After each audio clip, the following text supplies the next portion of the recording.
Alright fellas, here we're back with on Masters, and today we're going to be looking at the Super Spotlight Seasonal Scout, which is misspelled on the infographic here, whatever, that's fine, and seeing just how valuable this scout is.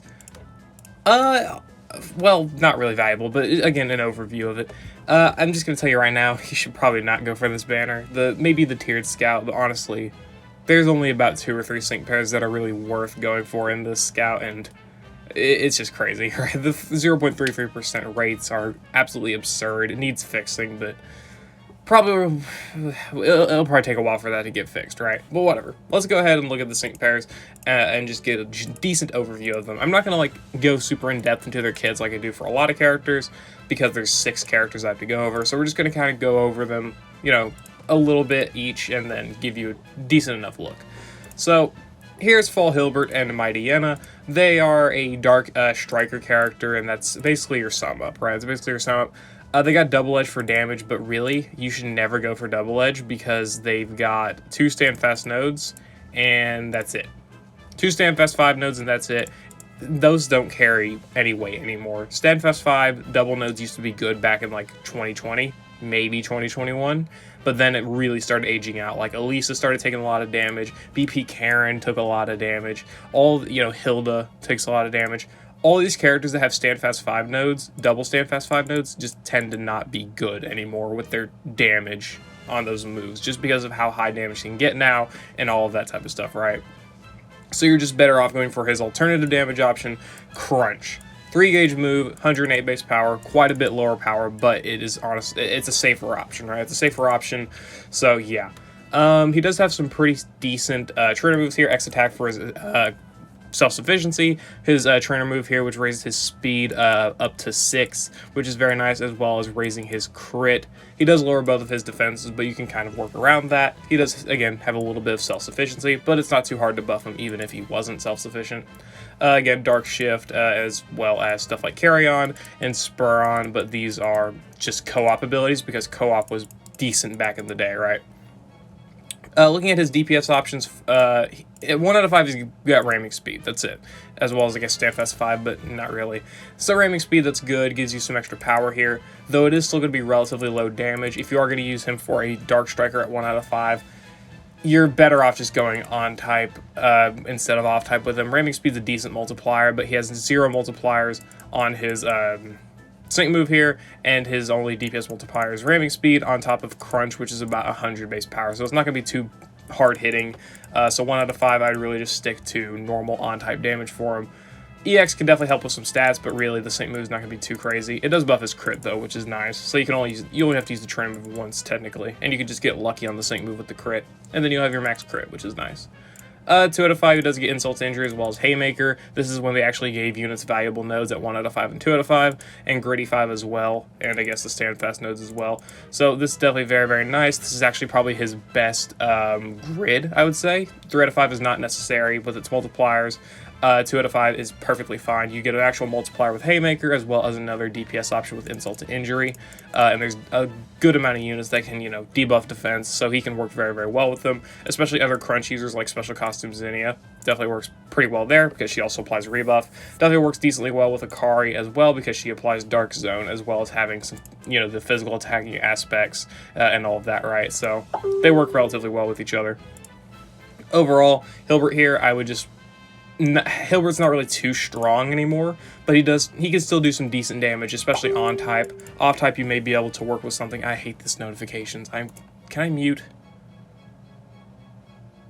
Sure, whatever. Anyway, yeah, so Hilbert, he's got decent enough damage and whatnot, but really, again, I would just stick to him being at 1 out of 5, or sorry, 2 out of 5, if you are going to go for copies of him and whatnot. And overall, he's just not really that crazy anymore. Double Edge is just not worth using anymore, even with double stand fast. You are just going to nuke yourself more than anything. Crunch is your only reliable DPS option, and it's 100 base power. And your only nuking option is Haymaker. 3 out of 5, you get stuff like Super Duper Effective, which isn't worth it. The sync nodes, which are probably worth it. And that's mostly it. I guess you also get on a roll on Crunch, but nothing super insane. So yeah, I would say just... if you're going to go for a 3 out of 5 grid, this is what you go for. 2 out of 5 grid, just go for all this stuff. That's pretty much it. Anyway, yeah, so that's Hilbert. Decent enough dark damage dealer, but probably going to struggle quite a bit off type unless you give him some good partners, in which case he may do just fine. Okay, and the next option is probably the worst, among one of the worst characters in the game, maybe? I don't know. Yeah, Fall Acerola, definitely just a very unfortunate sync pair. She has Mimikyu. She's got a lot of utility type stuff. She has a tech ghost sync pair. She does stuff. She's got Phantom Force and Shadow Sneak and Shadow Claw, you know, some moves here that don't consume gauge, as well as Shadow Claw for whatever reason. Her attack power is increased when the enemy's confused on her sync move, as well as having Fuzzy Strike here.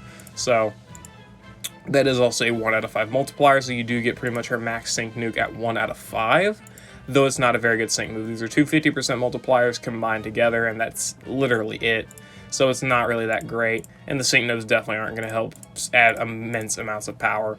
This also considers the fact that her offensive stats are extremely low, even, you know, comparable to that of Anniversary Steven, just absolutely laughably low. So you're not going to be doing too much damage with her. You're not going to be doing too much damage on the normal damage either, because Confusion Synergy 2, Confusion Synergy 3, HP Advantage, Power Flux, good multipliers for sure, but it's not going to make up for the fact that your attack stat is this low, right? You can obviously juice her up with someone like Renegade Cynthia and whatnot, who's able to debuff defenses as well as apply Ghost Zone, but you do got to consider Phantom Force, your best damaging option, is a 2-turn move, and your second best option is less than 100 base power at 3 out of 5, even less than 100 power at 5 out of 5, right? So her damage is not going to be insane. It's not like Anniversary Steven where he only has... He's got, like, what, 2 multipliers, but then, and his attack stat is just as low, but he also has, like, 230 base power on Dragon Ascent, so it sort of makes up for it. No, she does not even have that. Overall, a very, very unfortunate sync pair, but she does have some stuff with, like, Confusion, right, where you can do a lot of abilities with that. You're also able to debuff defense when the enemy's confused, though that's not really that crazy anymore. She does have some stuff, again, with the multipliers here, as well as, I guess, self-sufficiency with Boiling Point and Amped Up. I don't know, man. Stop hitting yourself for Confusion. Overall, low base power moves, a 2-turn move, low base offenses, no multipliers on the sync move other than the basic stuff. That's about it. That's about how you can sum up this sync pair. Very unfortunate. Definitely needs a massive upgrade to be good. If they were to give her Pokefair tiles, I would just give her outright plus 50 in like attack in order to give her something to work with, right? These stats are so poor. All just across the board, even, they're just so poor. It's insane. Anyway, yeah. Acerola definitely a lot less worth talking about than Hilbert. Moving on, we'll go to Fall Morty, who is not just as sad, but comparably sad. He is very similar to Acerola in the aspect that he has Shadow Claw as a 2-gauge spammable, and then he's able to Mega Evolve and has Shadow Sneak as his big form of damage, which does suck. He's got Will-O-Wisp, though, which does have AoE burns because of Go Viral, so you can do some burn stuff. Definitely one of the better partners for Cygnus Lysander, I guess, because he is able to do the AoE burns, so you can do that nuclear buddy move, right, which is not bad.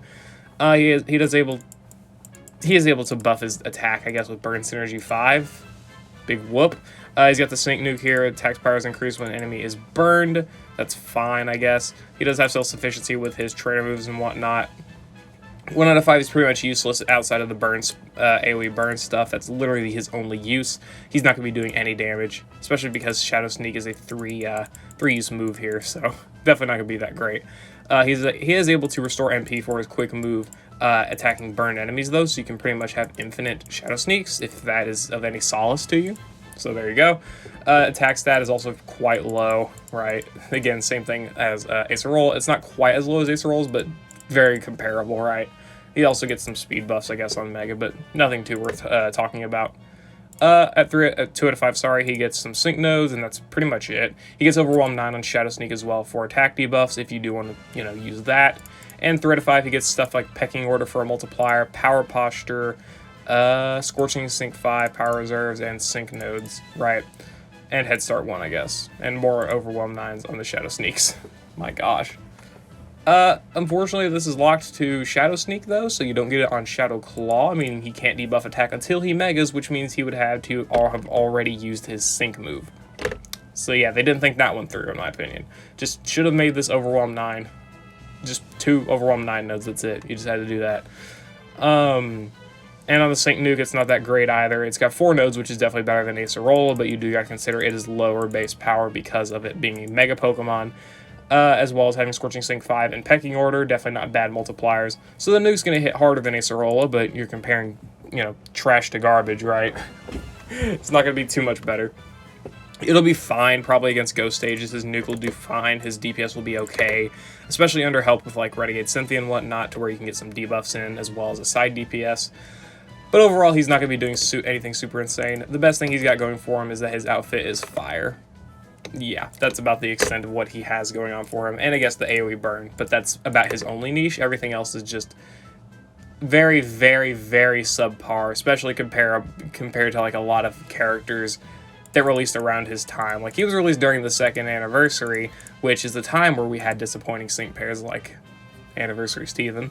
But even then, they were leagues higher than this guy. Leagues higher. Like, absolutely insane. But whatever. So, Fall Morty, he can do a decent enough nuke. He can do okay enough DPS. And I'm assuming on-type, by the way. And the burn is his real niche for battles, I guess. But nothing insane. Fall Caitlyn, this is where we start getting into the sync pairs that can actually do things. For the most part. Okay, Fall Caitlyn. Quite an outdated support, I would say, just to be blunt. Not bad at all in any means, though. She's able to buff both defenses here with the Defense All and X Special Defense All, as well as having her Trainer move, which is able to buff attack of all allies by 2, speed and accuracy of all allies by 1, and applies condition nullification to all allies whenever she has Mega Evolved, because she does have Sableye. Looking at her stats, she's got 244 in the defenses, which is relatively low, but of course the EX can help mitigate that, and when she Mega Evolves, she gets to nearly 300. Combine this with the defensive boosts here, and it's not too bad. It's really not. Outside of that, she has Synchro Healing 1, as well as Vigilance, as well as Quick Tempo on the entry of the battle, so you do get Gauge Acceleration on top of her speed buffs and attack buffs, which is very, very nice. Again, Synchro Healing and Vigilance in the innate kit. And then whenever she Mega Evolves, she gets Opening Blockade, which applies the damage reduction shields on entry. So you get that plus your heal, and you can pretty much, you know, start taking a lot less damage. My problem with Caitlyn is that she is quite squishy until she's able to Mega Evolve, in which case she's fine for the most part. But you do have those first 3 turns to where enemies can really start hitting you hard, and you got to be careful about that. You really got to. Also, no form of immediate healing is quite saddening. She does have Synchro Healing, but well, that's only on sync move, so you got to deal with that. But overall, this sync pair is definitely not too bad. 1 out of 5, though, is not really insane. 2 out of 5 is definitely where I have her, and I think she is the best at, because she gets NPR on all of the abilities, plus Pep Rally on the Trainer move, meaning the +1 speed goes to +2, and she still has the other buffs of attack and accuracy, which is nice, right? So you can get up to +6 attack and speed, as well as both defenses, making her a pretty variable support, though again, still quite outdated, because most modern supports have stuff like Super Effective Next, potions, mini potions, physical moves next, special moves next, weather effects, terrain zone, whatever. A lot of them tend to have those abilities. She sadly does not have that, but I still think she has a decent enough use even today. Not really worth going for, of course, especially in the midst of this hell of rates, but still, you know, not too bad of a sync pair in the modern day. She also is able to apply stuff like Sync Wall for critical hit defense, and, you know, Unbending, Unflappable, these type of abilities that help her out. 3 out of 5, which I don't have her at and I haven't looked at in a while, is fine, honestly. She got First Aid 4 for some immediate healing, which is very, very nice. Endurance, because you are probably going to need that. Again, she's very squishy, so very squishy until she Mega Evolves. She does have Flabbergast 4 on Feint Attack, so if you need Confusion, decently consistent available option for you. Healthy Healing for more options of healing, though really this is only useful in the Gauntlet, because most of the time in the stadium you're going to be using these abilities, so you're never going to have an opportunity to use Feint Attack. So either of these abilities probably not useful in the stadium, really. Other than that, she's got the Team's Sync Cure, restoring status conditions from allies, which is good, as well as, I guess, Fainting Heal. Restoring HP to all allies when she faints. I guess that's decent in case you need a little bit of healing to survive the next enemy attack and then take them out, but more so mostly niche. Your best abilities at 3 out of 5 are the Endurance and First Aid 4, I would say, and that's mostly it, right? But still, not too bad. 2 out of 5, I'd say, is probably optimal for her. You'll be getting all the stuff you need, like with the NPRs, as well as the Pep Rally on the Trainer move, though 3 out of 5 I can definitely see being useful for the Endurance and First Aid 4. Overall, not too bad of a support, just relatively outdated, right? You can still definitely use her, right? It's kind of like Skyla, to where Skyla's still relatively outdated, but she does have some useful abilities with her speed buffs and potions to keep her relevant. I think Caitlyn's got a decent enough similar aspect to her with the amount of buffs she can provide and the relative ease that she can provide them, right? So, not too bad of a support. And it's a great outfit as well. Okay, and now we're getting into the last year characters, which are definitely the best among all of them. We got Fall Alister, probably the most valuable sync pair to pull here, mostly because he has Ghost rebuff, which is very, very good, helping out all Ghost allies, especially characters like Renegade Cynthia, who could definitely use the boost. Fall Morty. Whatever, but other characters as well, such as Fantina, Agatha, Chantal, Lily, and Lunala, Karina, and Marshadow. These type of characters could definitely use a pretty big boost, and Alister's able to provide that. The Ghost rebuff is very, very good, and he's a support Ghost sync pair, by the way. Solid enough defensive stats, mostly on the physical defensive side. Pretty solid HP. Special defense could afford to be higher, but honestly, it's good enough, really. He's got Hex here as a 2-gauge move, X defense all for defensive buffs, and Trainer move here, which activates a random effect. I forget what these are, but they're decent, I believe. And it raises the crit of all allies by 3, which is very, very good. Maxing crit in a single turn without having to rely on Team Sharp entry or whatever else is definitely very, very nice here. Very, very good ability. And in his skills, he has Revenge Boost 9 for some pretty consistent, gauge management, as well as Natural Remedy, restoring status conditions, and First Aid 4 for some pretty consistent healing. Overall, not a bad 1 out of 5 kit. Crit buffs are nice, Ghost rebuff, what else do you need? Honestly, other than speed buffs, but he does have decent enough gauge management with Revenge Boost. Looking at the grid, he doesn't have too much, at 1 out of 5 rather. 2 out of 5, he does get the Flabbergast on Hex, and a Catalyst, Sterner stuff, Healthy Healing. Mostly, not bad abilities, but mostly niche/utility stuff, nothing insane. Just pretty normal stuff, I would say. This is nothing too insane here. He does take physical attacks a little bit better because of the Sterner stuff, but overall, not really worth going to. 3 out of 5, though, he does get Team Smart Command 2, special 30% chance to raise special moves next when his trainer uses a move, so you've got decent enough opportunities for that. Healing Hand, restoring ally status conditions, definitely solid enough for a Legendary Arena. Active Healing, restoring his HP when he uses a move. That's just any move, so anything he does will restore HP, which is nice. All ramped up 1 on Hex for special attack buffs if you do want to go on the offensive with him.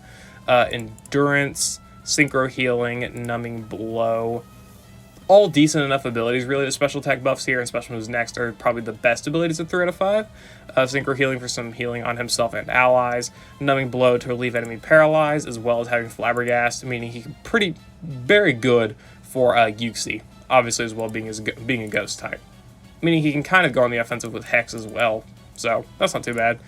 But overall, 3 out of 5, I'd say these are your best abilities. But if you don't care for the special attack buffs or special moves next, 1 out of 5 is just fine. I'd say he provides enough with the crit buffs, the random effects here, as well as Trick or Treat for the Ghost rebuff, right? So I think he's good enough in those aspects.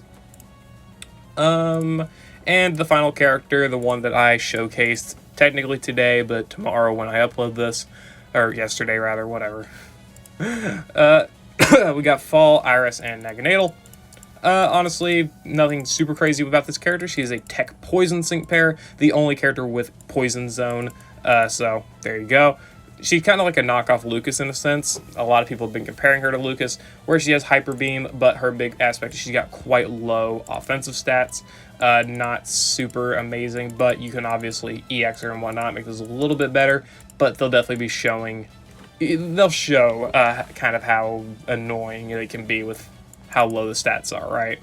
But other than that, her stats aren't too bad all around. Her HP's fine, her defenses are fine, the speed's very, very nice. Special attack's just a little bit too low, but it's fine. It's not too bad. She's got a trainer move here with special attack and crit buff. She does need +1 crit to be at max, though, so you do have to rely on the sharp entry 1 in the grid or a support character to do it for you, which is what I recommend. Hyper Beam, obviously, for very, very good poison damage. Poison Zone for the poison zone.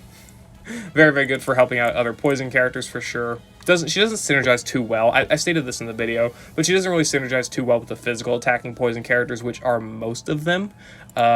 You're special, so you're not too bad. You're also special, so there's 2 special characters that she kind of works well with. But and Plumeria. But other than that, and Koga. Okay, I'm just listing bad examples. But characters like, obviously, Looker, Roxy, Emma, Oleana, Ariana. That's, wow, okay. Oleana and Ariana, whatever. She doesn't really synergize too well with them because they are physical attackers and they kind of just don't really work together too well. But it's fine for the most part. Poison Zone still obviously is going to be useful to them. So, definitely not bad in that aspect. She does have Virulent Toxin and Toxic Chance too in the grid here, or passive skills here, so you do have a good enough chance for poison. A little bit inconsistent, but you can get the AoE poison with the acid, which is good. And you got the Virulent Toxin 3 for a 30% Sync Nuke multiplier on top of the innate, which has Poison Zone requirements. So, not too hard to activate here. Decent enough nuke, I guess, at 1 out of 5, but nothing really super insane. I would say she's mostly good for Hyper Beam spamming and helping out other poison allies. Though really, if I'm being honest, if you just bring Special Costume Steven, probably going to give you a little bit better of effect for most of these physical attackers. I'm just going to be honest. But overall, Iris, not too bad. Not too bad. I'd say Alister is probably still the best option of these fall sync pairs, but Iris isn't too bad either. 1 out of 5 and 2 out of 5 are both pretty useless, really. Trying to move ramp up 1 at Toxic Chance on Acid, this is probably the best ability. And that's saying something. It's not that great.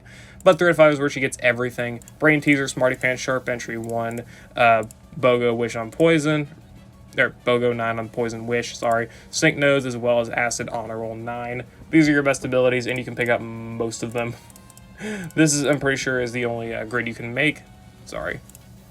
Yeah, this is the grid I tend to rock with. You get both DPS options, which require special defense debuffs. We do have decent enough special defense debuffers. You've obviously got Lenora as the new support with special defense debuffs. You got Lucian as the OG, I guess you could say. Palatine's Dawn, who's even more of an OG. You got Signature Brendan as well, who's probably her best support partner with the special moves next. Special defense debuffs, +1 crit, plus the special attack buffs, gauge management. Probably her best support, I would say.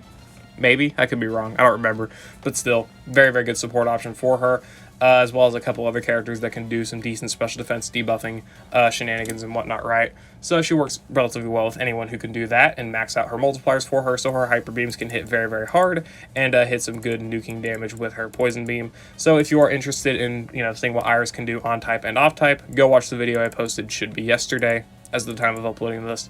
So yeah, go watch that, I guess. Her nuke's not too bad. Smarty Pants plus the Virulent Toxin 3, as well as the Poison Zone innate multiplier. It's not too bad. It could be better. It could be worse. It's just fine. I would say it's fine. It's not bad. I've done some decent enough nuking damage with it to decent effect, especially if you have characters, again, like Signature Brendan or someone who's just able to do consistent special defense debuffing. She'll work pretty well with them, and you can probably get a pretty good effect at 3 out of 5 with her. So, yeah. Honor Roll 9 on Acid's good for special defense self-sufficiency, but mostly that would be utility stuff, because if you do pick this up, you're sacrificing damage in one aspect, right? You're sacrificing something. So you got to consider that, right? You got to consider that. You can't really pick up a sync. You're going to be missing at least a sync node, right? So you got to pick that up and miss out on this, and you're also missing out on hyper beam damage. So it's really just probably better to bring someone else who can debuff special defense for you. So yeah, BOGO 9 is very nice, honestly very nice on Poison Wish, because I've used it in order to queue into a hyper beam without having to worry about gauge. Definitely very, very good for the early battle where you're still buffing speed, applying gauge acceleration, whatever. So that's very, very nice. But yeah, overall I don't have too much else to say about Iris. She's just mostly spamming hyper beam, but it's good enough damage, but it could have been better if they would have actually given her a far better special attack stat. But again, it's not too bad, right? It's not too bad. The best I can say about Iris is to go watch the video I posted. That's pretty much the best effect you're going to get out of her. 1 out of 5, I wouldn't say she's going to be super insane. I'm just going to tell you. Probably not going to be super insane, but whatever, right? Overall, that's the sync pair overview for all of these fall sync pairs. I don't know how long have we been recording? 24 minutes. I think we're making good time. That's good. Okay. Overall, just reviewing the sync pairs. Hilbert, he's a decent enough striker. He has shown age, especially with Crunch being a pretty low base power move, but I'd say he's definitely okay. Acerola sucks. Morty also pretty much sucks. Caitlyn is a solid enough support, but pretty outdated. but can still put in some pretty decent work for your allies. Alister is definitely a very, very nice support, especially for ghost characters because of the ghost rebuff, as well as being a decent enough support in general with the special attack buffs and special moves next in the grid, as well as the +3 crit and defensive buffs and just overall self-sufficiency with healing and whatnot. And Fall Iris is definitely not too bad in terms of being a poison zone setter, poison damage dealer, and poison nuker, but of course probably could have been a little bit better. But anyway, yeah. That's the overview of the Super Spotlight Seasonal Scout for the Fall Sync pairs. Hope y'all enjoyed. Let me know how your summons go if you are going to be summoning. The Tiered Scout is probably going to be relatively valuable, I guess. If you do end up spending on it, I would pick up Alister or Iris. But of course, that's up to you. Anyway, yeah, I'll see you all later. I hope y'all enjoyed.